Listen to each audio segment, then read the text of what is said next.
Mas vamos torcer para que a gente ache uma outra forma adequada. A minha internet hoje está bem ruim, espero que ela aguente. Por exemplo, eu coloquei para gravar e até agora nada. Então, é bem provável que isso já seja uma pane. Não, na verdade, conseguiu. Bom, então a gente tem hoje... isso, é que demorou aqui, Andressa, mas regularizou.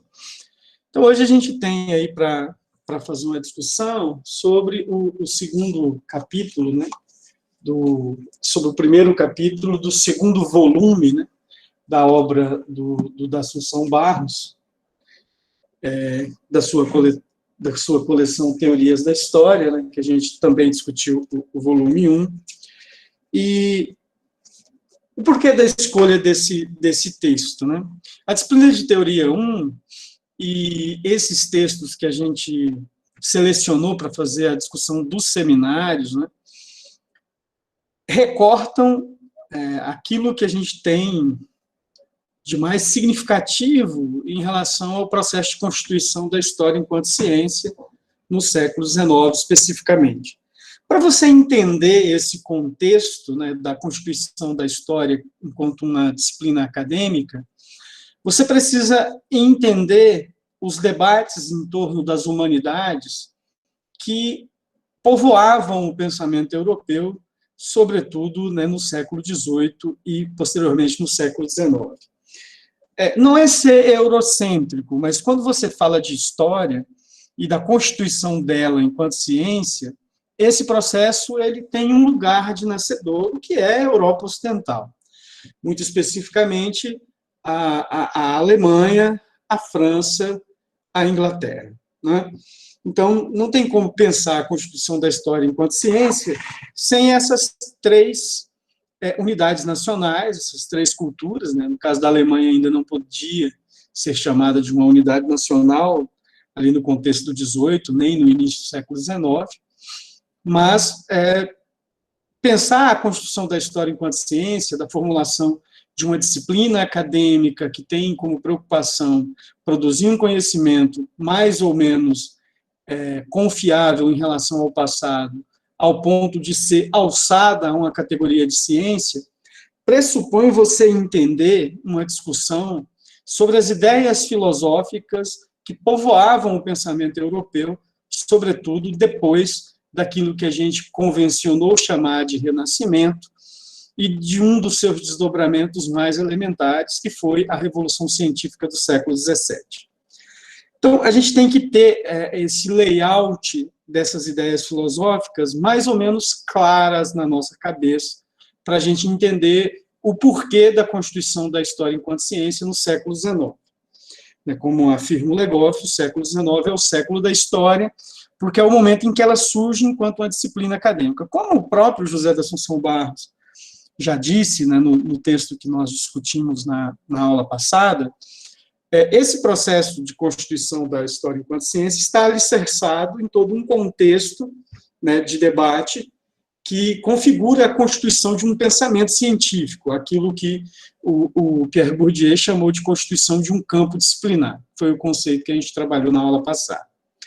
Mas um dos pontos centrais para a gente entender essa constituição da história enquanto um campo disciplinar, ou para usar uma terminologia mais Foucaultiana, enquanto um saber, enquanto uma epistemologia, você tem que entender a configuração filosófica desse momento, especificamente, do desdobramento do pensamento ocidental.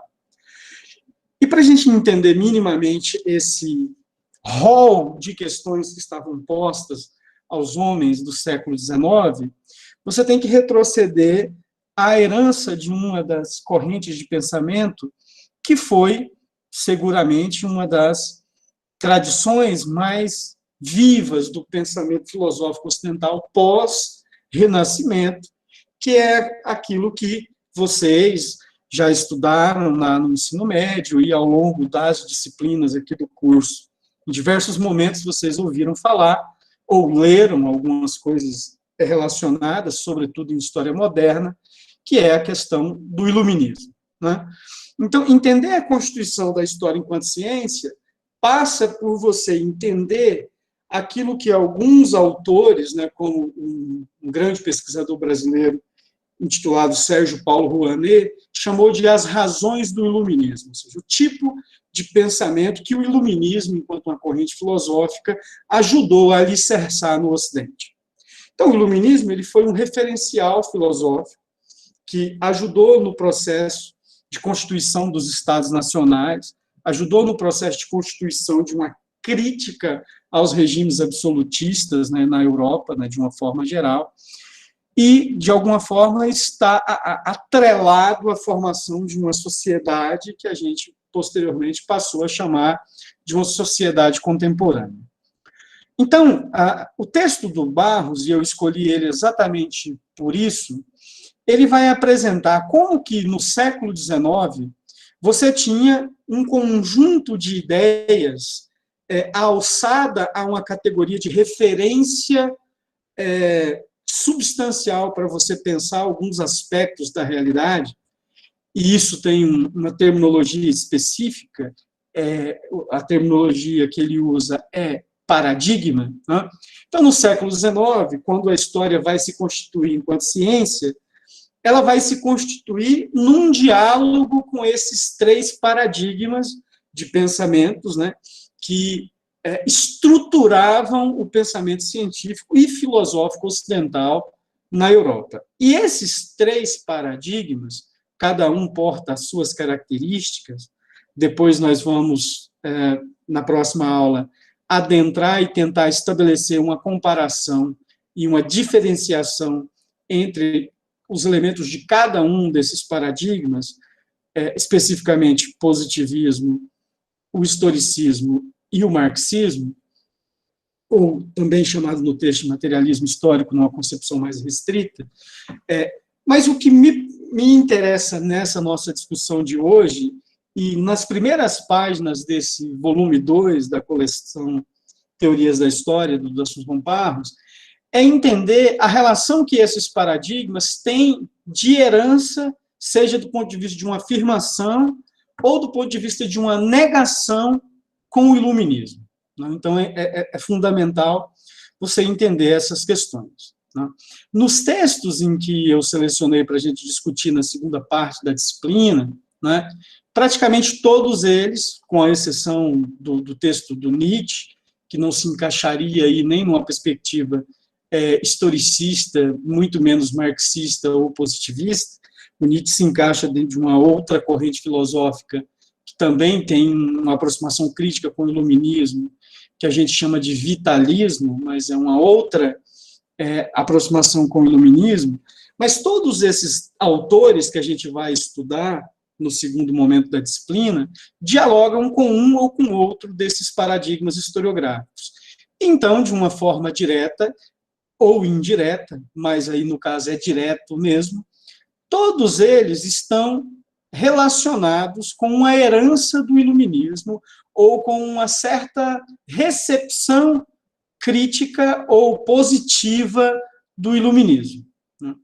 É uma coisa que aparentemente é simples de se entender, mas que demanda uma certa leitura para a gente entender esse processo.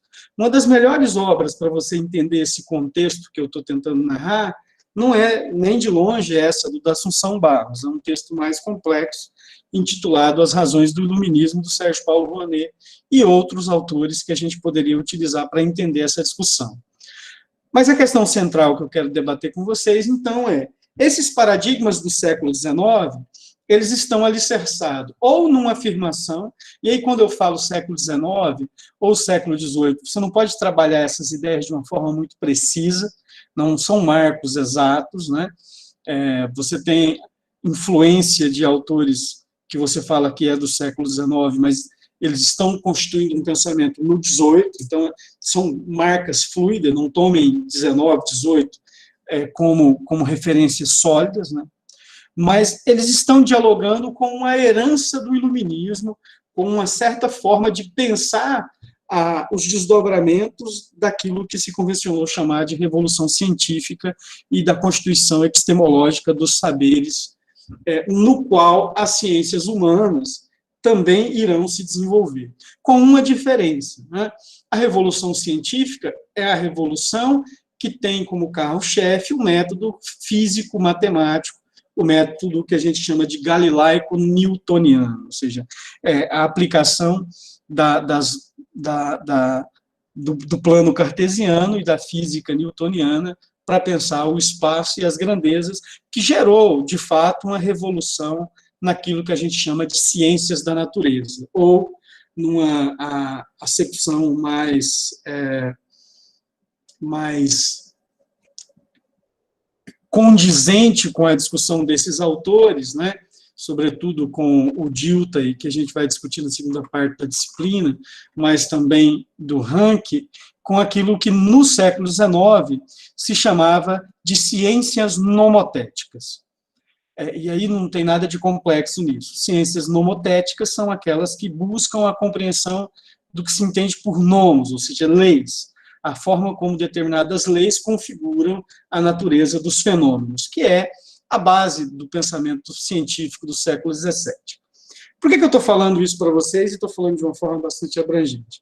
Para você entender a constituição da história enquanto ciência e a aproximação que a história enquanto ciência fez com uma doutrina entendida stricto sensu como positivista, né, ou, no caso da França, tanto no caso da França quanto da Alemanha,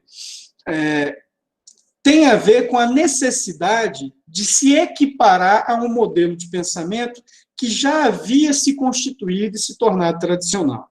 Então, com a Revolução Científica do século XVII, posteriormente, com vários desdobramentos do pensamento iluminista, a física e a matemática alçou o patamar de ciências respeitadas no campo do conhecimento dos fenômenos naturais.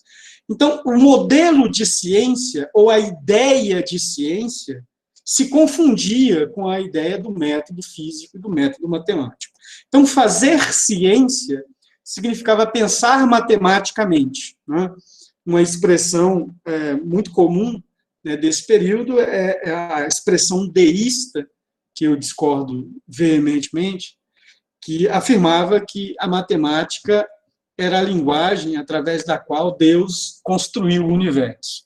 Então, se você quisesse construir, entender o universo e compreender o pensamento de Deus, você teria que desvendar as leis naturais, que são expressas através de números de leis que podem ser traduzidas em expressões matemáticas.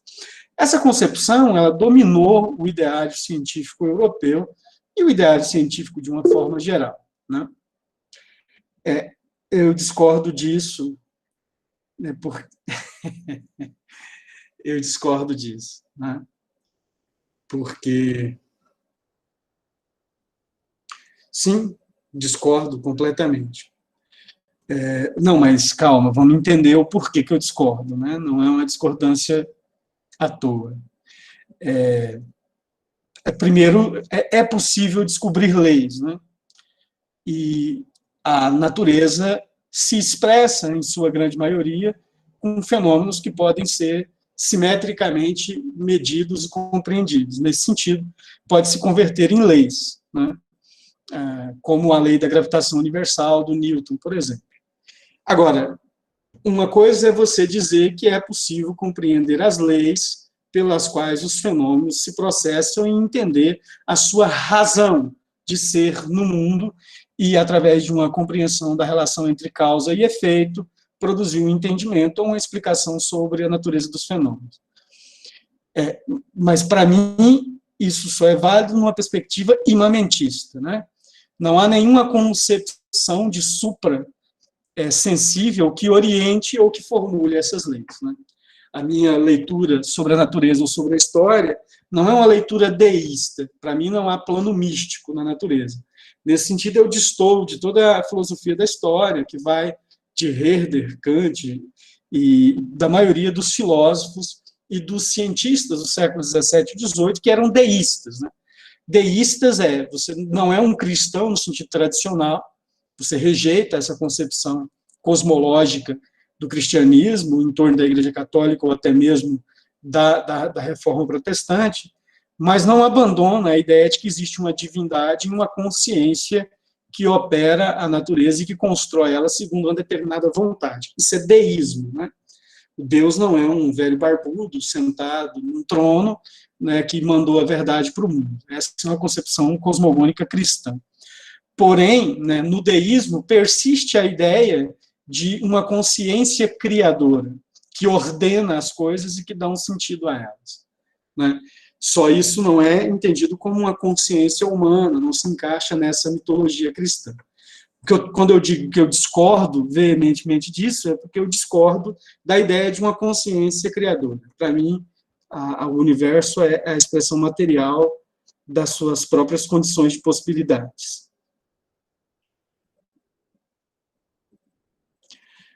O deísmo é um pouco isso, sim, Micaela. O deísmo é acreditar que existe uma força superior que ordena o mundo segundo uma razão que você é capaz de conhecer, mas que essa razão não é uma consciência, não encaixa dentro dessa mitologia cristã.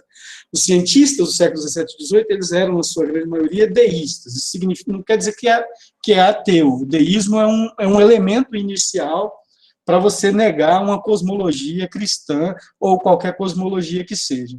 Quando eu disse que discordo, né, é porque nem toda lei se expressa em forma matemática e a lei não pode ser atribuída a uma consciência criadora, senão você cai numa filosofia da história e aí você vai levar uma explicação que pode ser feita no plano da observação e da experiência para o campo metafísico, aonde você cai em domínios que, no limite, são passíveis de serem julgados com luz em uma determinada concepção de crença.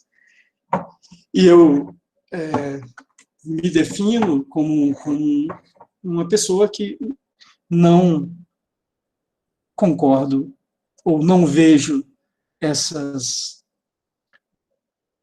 suprasensividades no mundo. Para mim, o mundo é matéria, né? Eu sou um materialista imamentista nesses termos, né? Vai um pouco além, né, do deísmo. Mas os cientistas do século XVIII e também do século XIX, e grande parte até hoje, quando muitos são deístas, né? Eu acho que a gente precisa ir um pouco além, mas isso é uma opinião minha, né? Não levem isso tão a sério. E eu discordo também porque nem tudo pode ser definido com base em leis, sobretudo quando você cai no domínio do humano, né? O mundo da matéria, ele é governado, ele pode ser medido, sopesado com base na ideia de leis, de caráter natural, universal, né? É possível. Agora, no mundo do humano, a ideia de lei não pode existir, ela inexiste, ela não se fia na realidade. O nosso mundo ele é caótico, ele é o mundo da escolha, e dentro desse mundo cultural, que é o lugar onde as ciências humanas vão tentar produzir compreensão e explicação, não é através da busca ou da tentativa de construção de leis gerais de caráter histórico, que é exatamente o equívoco do positivismo lá no século XIX. Mas esse equívoco, ele tem uma razão de ser. É isso que eu estou querendo dizer para vocês. Hoje, quando você começa a falar de positivismo, as pessoas, mas o positivismo achava que era possível criar leis naturais, poderia transformar a história numa física social. Reproduz lá a frase clássica do Comte. Mas isso tinha uma razão de ser muito forte, e era uma razão de ser estruturada em torno de um pensamento dominante e alicerçada naquilo que o Thomas Kuhn chamou de paradigma científico e que o José da Assunção Barros está chamando. Então, o positivismo foi um paradigma. O que é um paradigma? Um conjunto estruturado de pensamentos e valores que ordenam uma forma de pensar a realidade. Nesse sentido, toda religião institui um paradigma. A ciência também institui paradigmas. A diferença é que você fala de paradigmas, não de paradigma no campo das ciências humanas, e mesmo no campo da física, da matemática, onde há uma prevalecência de um paradigma único, há sempre uma relação de discordância, de negação e superação, né, dos paradigmas para uma constante criação de novas ideias, né?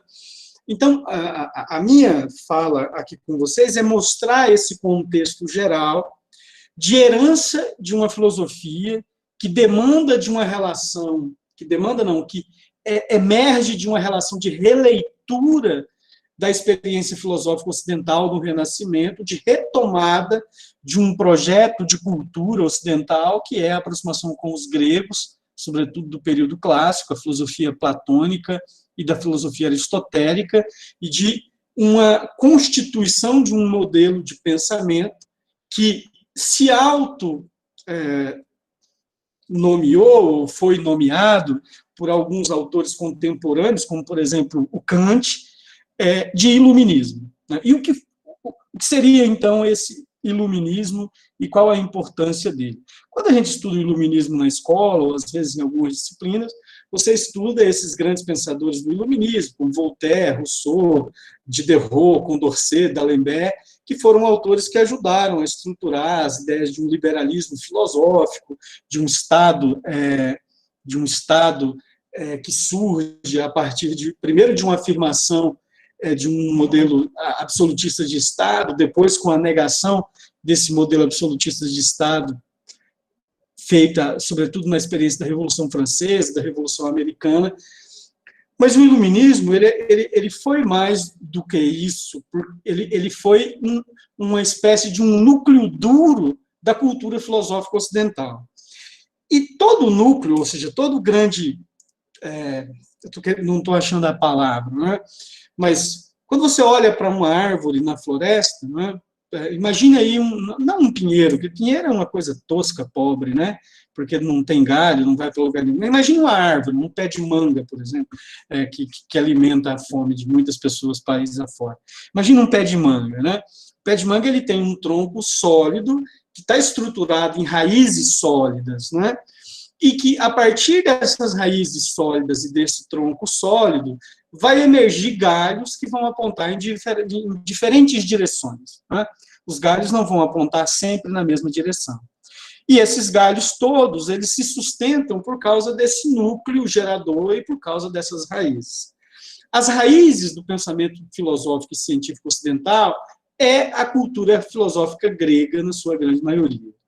O tronco, que eu estou querendo construir essa analogia para vocês, é essa filosofia iluminista que se estrutura a partir da releitura dos clássicos no Renascimento e que atinge o seu ápice com a Revolução Científica do século XVII, de alguma forma também com a Reforma Protestante, e que vai construir um núcleo sólido de pensamento, estruturado em torno de uma ideia de ciência e de uma filosofia que, no limite, ela é materialista, embora ela não dispense uma larga concepção metafísica de mundo, como eu acabei de falar, o deísmo porta uma concepção metafísica.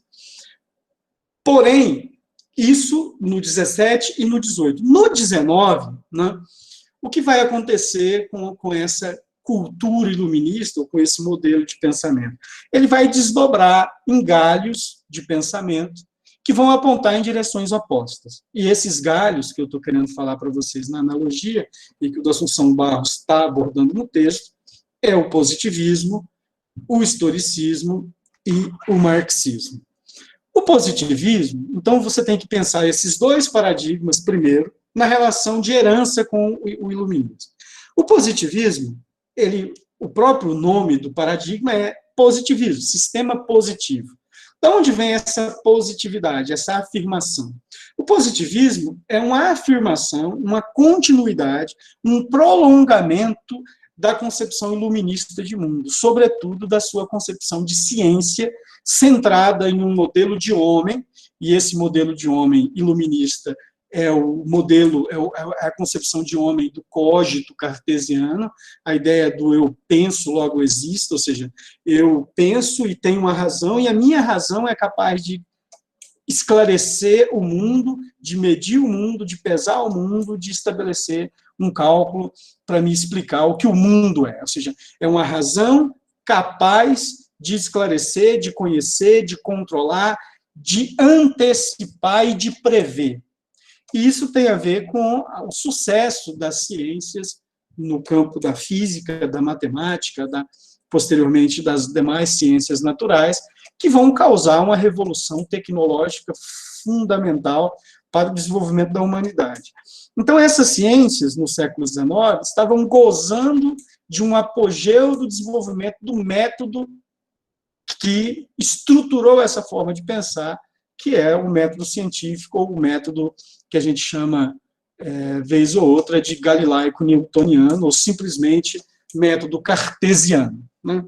Que é esse método que estipula a possibilidade de, através de um juízo centrado no sujeito, que é portador de uma razão, estabelecer, pela lógica da observação, a compreensão da relação entre causa e efeito, que define os fenômenos, e estruturar e isolar, com base na experiência, uma explicação que explique a natureza desses fenômenos, não apenas no plano individual, mas também no plano universal.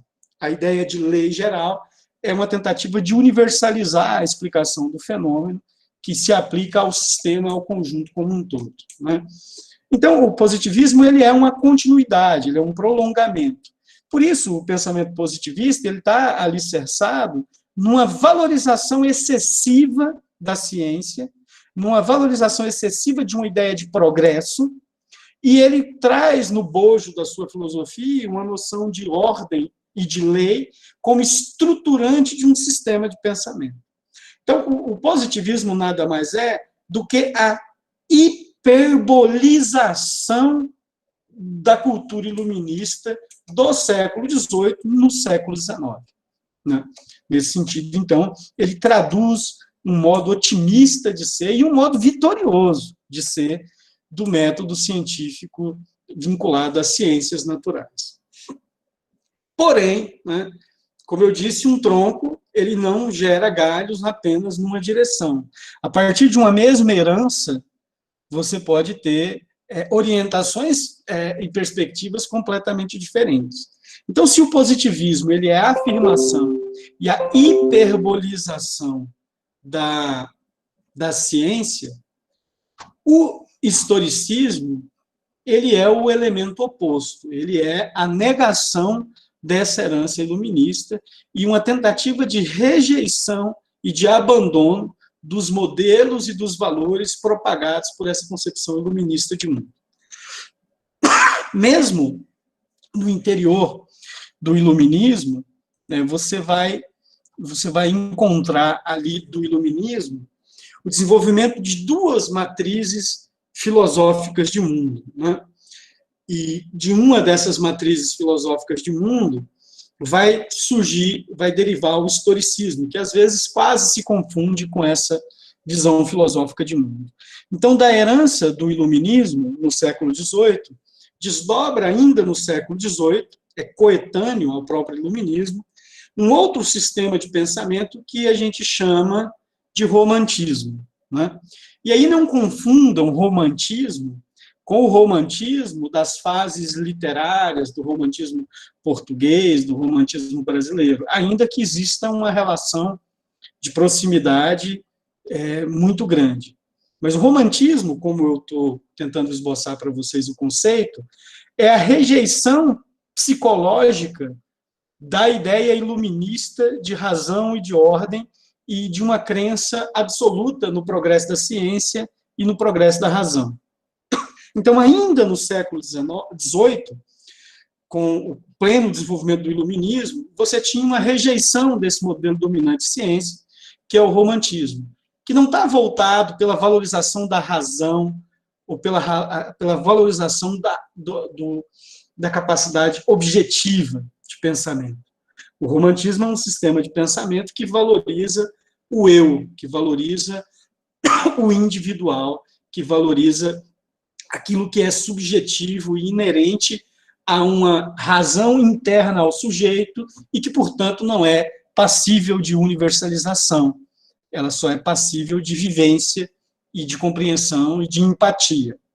Então, ainda no 18, você tem a visão dominante que valoriza a ciência, que é o iluminismo, mas você tem já a presença do romantismo como uma visão filosófica de mundo que vai encontrar maior reverberação no campo da arte e da literatura.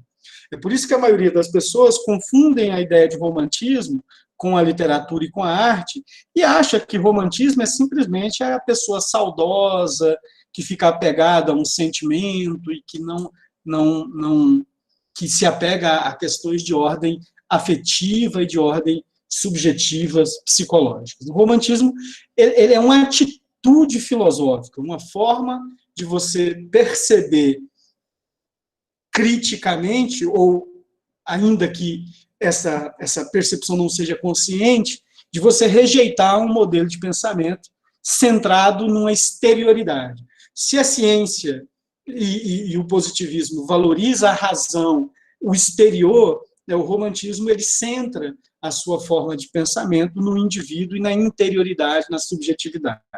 Notem, eu estou falando de dois modelos completamente distintos de ver o mundo e de pensar o mundo, de pensar a realidade. Não é à toa que vai haver um lugar para a arte, um lugar para a literatura e um lugar para a ciência, e, às vezes, um imbricamento dessas duas dimensões no século XIX. E aí o Nakamura complementa, é porque também alguns filósofos românticos também fizeram uma obra literária, como o caso de Goethe. Né? Sem dúvida, o Goethe é um dos principais, né, autores do romantismo alemão, né, do ciclo de Iena.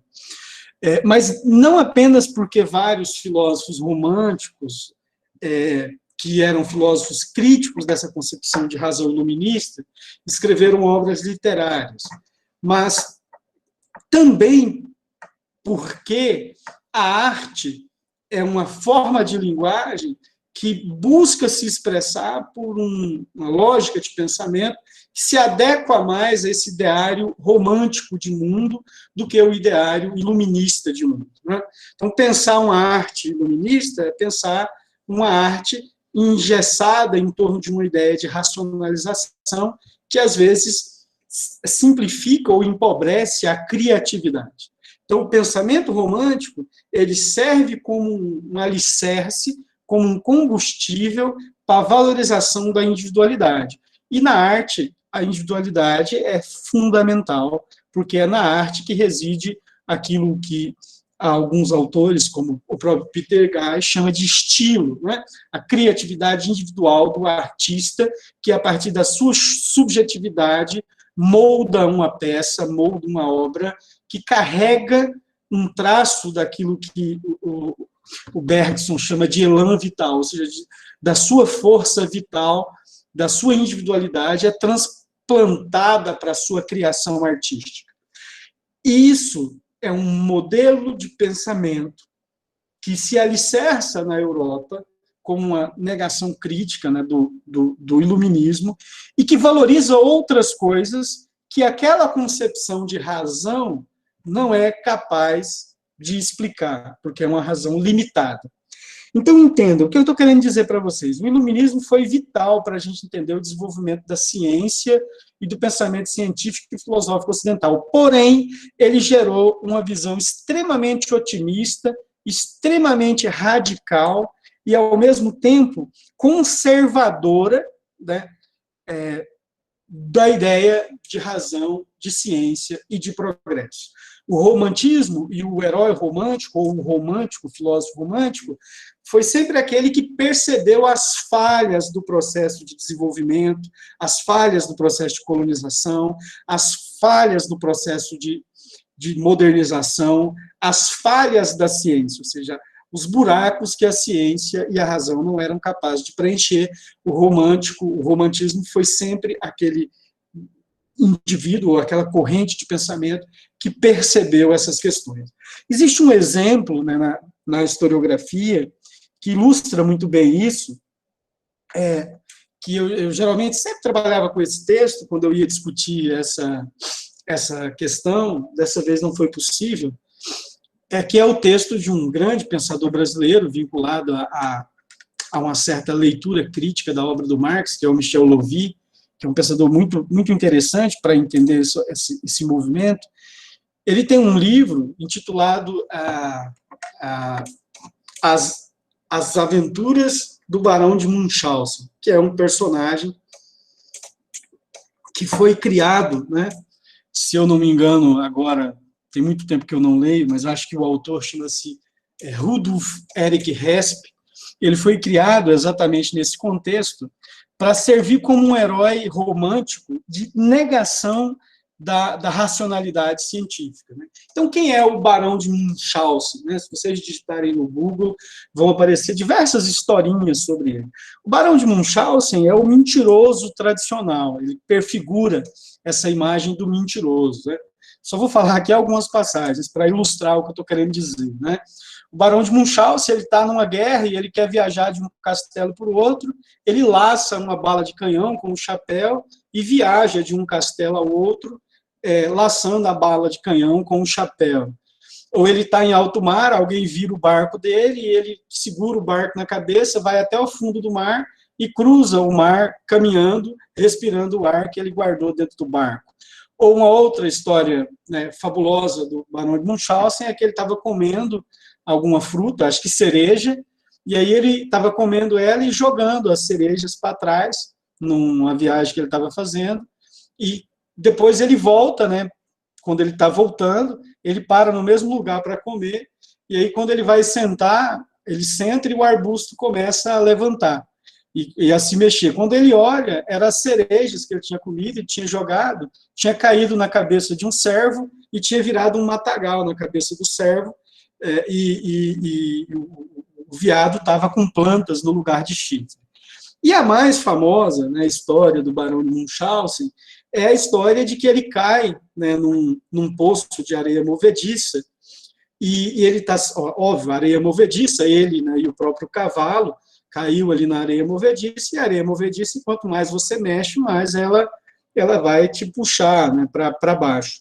E o que é que ele faz? Ele puxa a si mesmo e o cavalo, puxando ele mesmo pelo cabelo. Ele tinha um rabo de cavalo, então, quando ele está afundando na areia movediça, ele pega o rabo de cavalo e ele vai se puxando, dando solavancos na própria cabeça, no próprio cabelo, e ele se extrai daquele poço de areia movediça.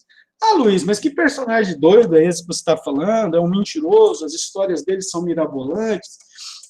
A criação do Rudolf Erich Hesp é exatamente para ilustrar um personagem que foge aos enquadramentos do que uma razão científica tentava estruturar. Né? É aquela máxima, né, que também traduz muito da visão romântica de mundo, que existem muito mais mistérios, né, entre o céu e a terra do que pode prever a nossa vã filosofia. Essa é uma concepção romântica, é uma concepção que alicerça na dúvida, que duvida das explicações universalizantes. Como assim progresso? Progresso para quem, não é? Se você acredita que o progresso é um bem que transforma a sociedade humana, você se deixa iludir por essa ideologia do progresso, que acha que o aumento do PIB ou a valorização do agronegócio está trazendo desenvolvimento para o país. Né? Essa é uma concepção plenamente positivista, né?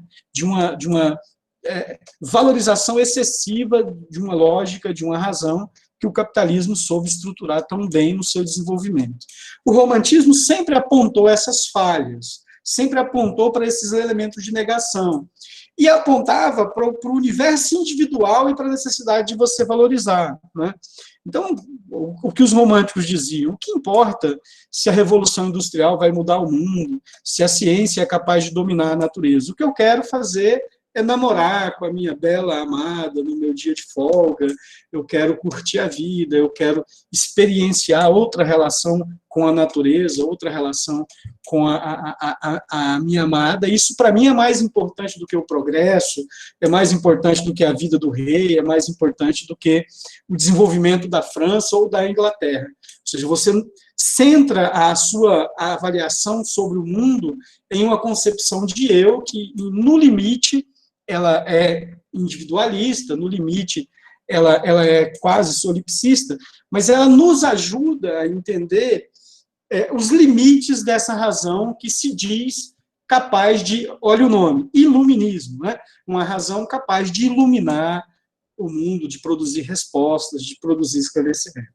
Então, o romantismo, ainda no 18, como um elemento de negação do iluminismo, ele vai gerar um desdobramento, que é o historicismo, né? Então, o Goethe, por exemplo, que o Nakamura colocou aqui, ele é considerado um dos principais autores alemães, mas ele é também considerado o pai do historicismo alemão e uma das principais referências para o desenvolvimento daquilo que a gente chama do primeiro ciclo do historicismo alemão, que é o historicismo de Iena, que tem na figura do Herder uma das suas principais representações, mas não apenas na figura do Herder. Então, assim, o historicismo, enquanto uma corrente de pensamento, ele está mais alicerçado nessa negação do iluminismo e, portanto, ele se aproxima e, às vezes, até se confunde com uma determinada concepção romântica de mundo. Então, no caso do positivismo, é uma valorização total e plena de um projeto de desenvolvimento ocidental, do método cartesiano, da ideia do código, do penso logo existe, de uma razão que ilumina, que é capaz de conhecer tudo e de produzir respostas absolutas para explicar o universo. Leis gerais que explicam tudo no mundo, né?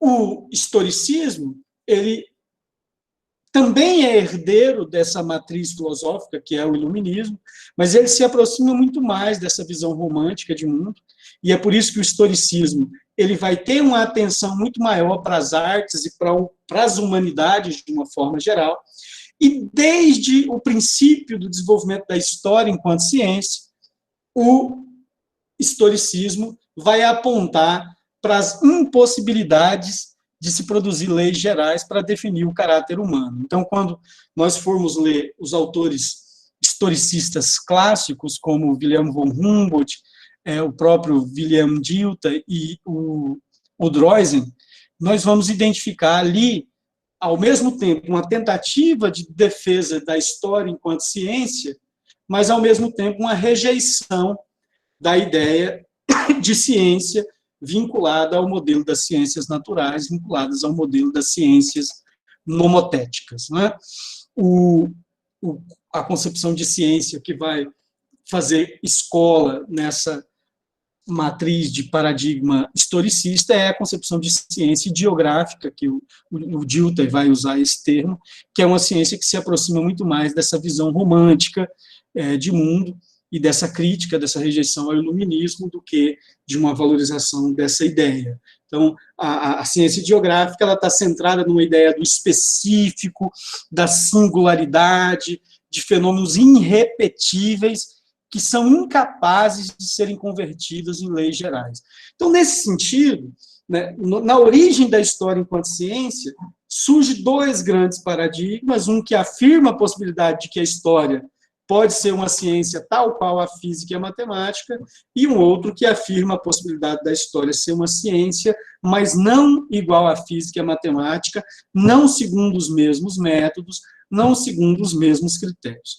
Às vezes, existem elementos no interior desse pensamento, como o próprio Rank, por exemplo, no qual ele opera, às vezes, tanto com uma matriz de pensamento positivista, porque ele absorve essa ideia de uma concepção de ciência derivada das ciências da natureza, mas, por uma formação historicista, não abandona a ideia da impossibilidade de produção de leis gerais de caráter histórico, ainda que ele acredite numa ideia de neutralidade, que é uma ideia que só faz sentido quando você entende o sujeito dentro dessa mitologia do sujeito iluminista, né? Essa ideia de uma razão neutra que é capaz de absorver o mundo em termos de conhecimento sem se envolver com ele.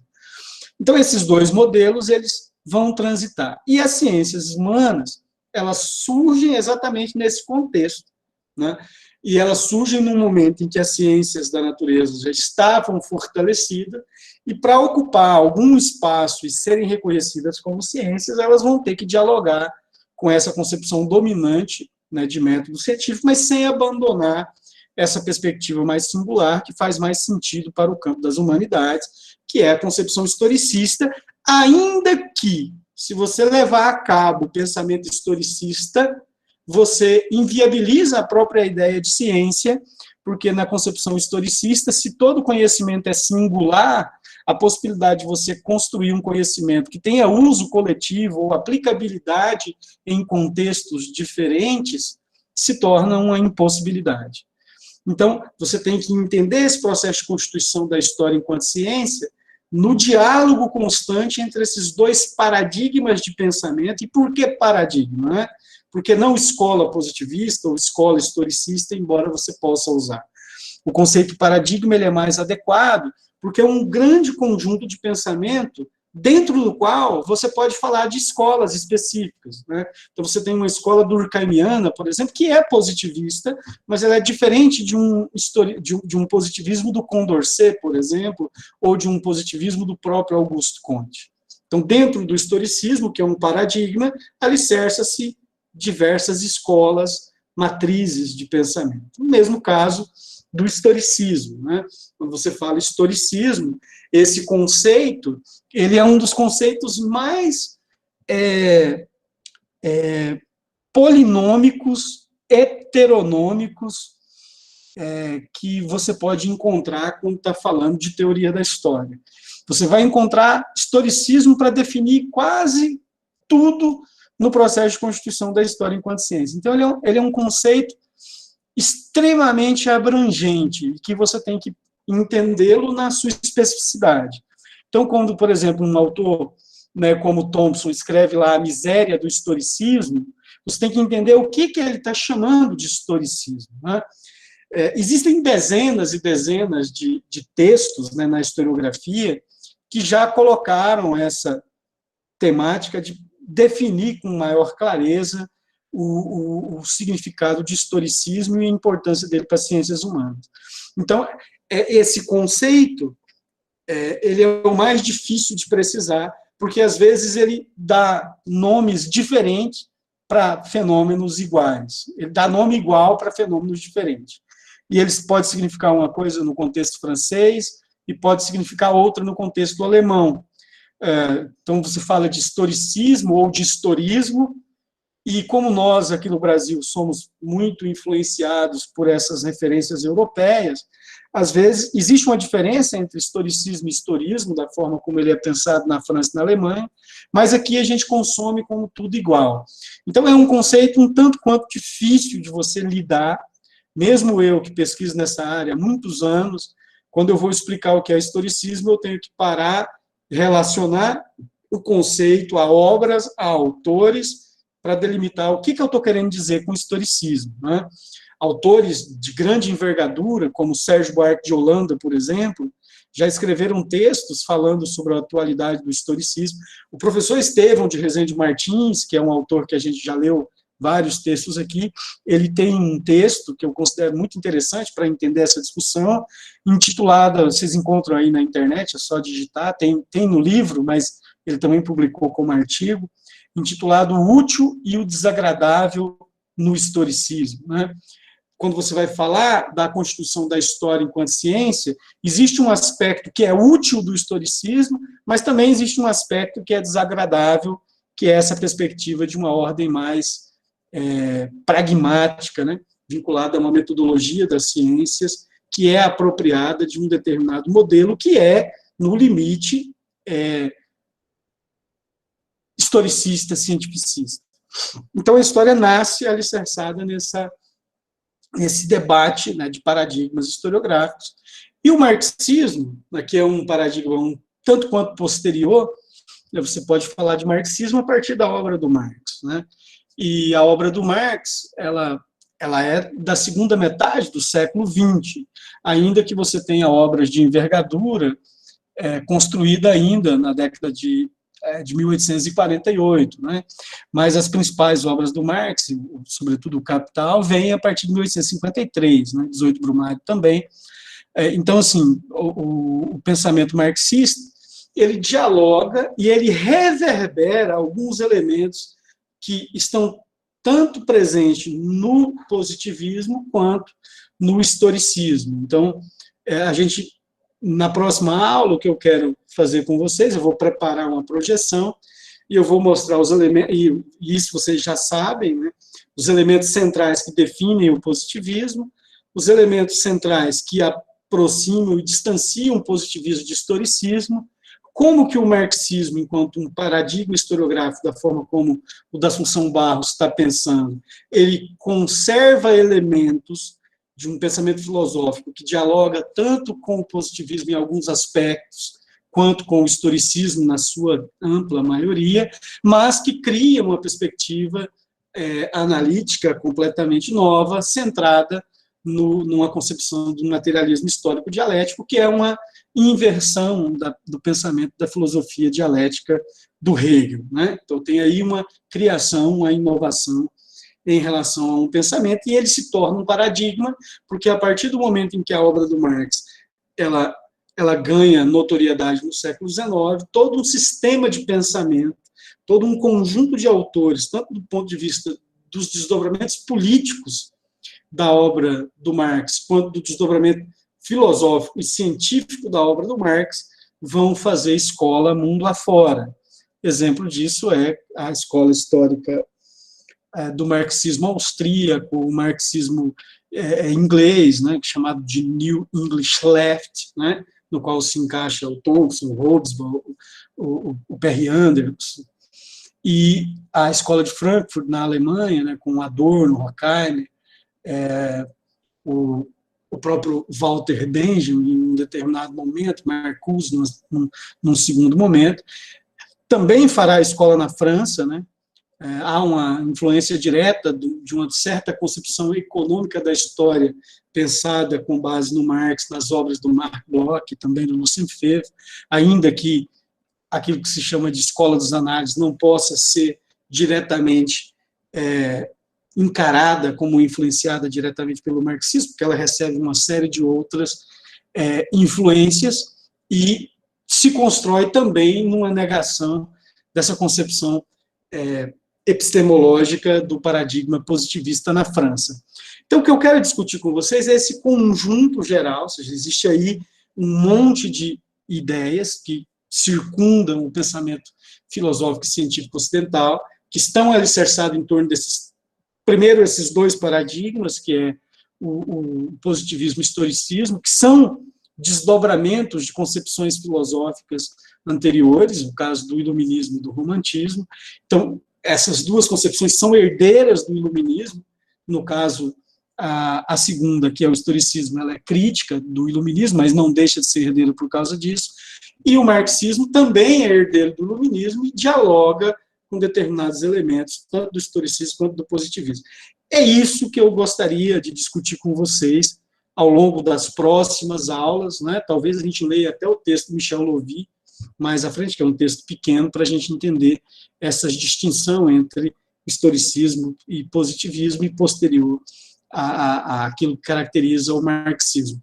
Isso no primeiro momento, né? Por mais algumas aulas. E aí, no segundo momento, a gente vai ver essas ideias in loco nesses autores, né? Como o Droysen, como o Rank, como o Dilthey, como o Humboldt, como o Mommsen, e, posteriormente, a crítica disso no Febvre, no Bloch e no próprio Marx, né, com o texto lá do Leandro Konder, a história e marxismo, e também o pensamento do Nietzsche, que, ainda que não esteja encaixado nessas tradições de pensamento que eu falei, dialoga diretamente com ela. O pensamento do Nietzsche está vinculado a um outro tipo de iluminismo, que aí a gente precisaria discutir um outro conjunto de leituras para entender o que seria essa matriz do pensamento, né, do Nietzsche, que remonta, em alguma medida, ao Spinoza, que é um outro tipo de iluminismo, e que remonta a uma concepção iluminista de menor expressão institucional, que a filosofia chama de iluminismo vitalista, né, que aí encontra em um pensador chamado Barão de Dolbach e o seu sistema da natureza, toda uma estruturação filosófica de pensamento, mas não é essa a questão que a gente precisa enfocar agora. Então, o que eu queria fazer com vocês hoje era essa conversa inicial para apresentar essa celeuma de questões que estrutura o lugar de pensamento europeu no século XIX, que é o momento em que a história se constitui enquanto ciência, né? Então, a gente pode falar de um paradigma positivista e um paradigma historicista como elementos a partir do qual, e no diálogo com os quais, a história enquanto ciência vai ter que se estruturar. Esse diálogo com o marxismo, ele não é tão forte naquele contexto do século XIX, da constituição da ciência, ele vai ter uma influência mais tardia, porque o processo de constituição da história enquanto ciência e o processo de constituição do marxismo enquanto um paradigma de pensamento, eles são mais ou menos paralelos, eles são mais ou menos coetâneos, né? O pensamento marxista se estrutura a partir da segunda metade do século XIX, e o pensamento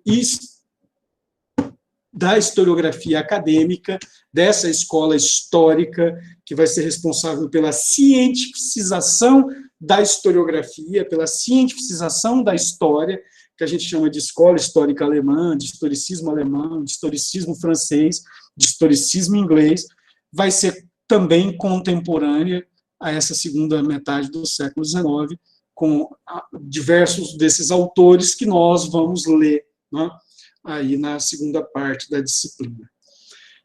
Beleza? Copiaram? Conseguiram me ouvir até aqui? Conseguiram me entender? Dormiram aí?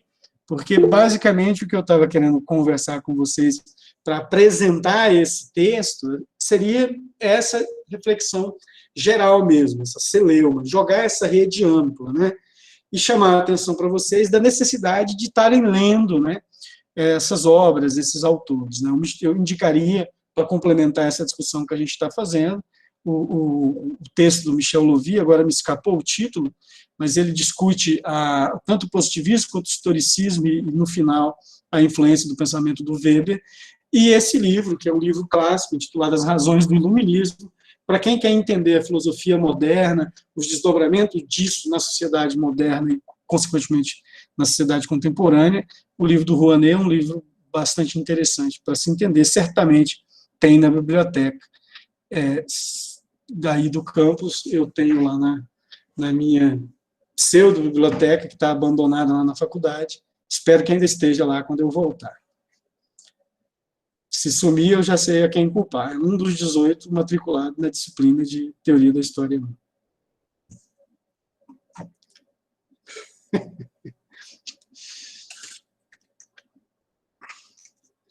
Então é isso, senhoritas, em grande e maior esmagador número, e senhor Israel e Igor Nakamura. Eu não vou avançar mais, porque se eu fosse avançar, eu teria que começar a pegar os pontos específicos de cada um desses paradigmas. Eu insisto que vocês continuem, né, lendo, né, o texto, e na aula que vem, que pode ser na semana que vem ou não, né, vai depender dessas mudanças aí, senão eu vou ter que usar uma outra plataforma, e aí, se isso acontecer, eu vou ter que transmitir direto no YouTube, porque, por enquanto, deixa eu só travar essa gravação, por enquanto eu ainda não reúno as competências e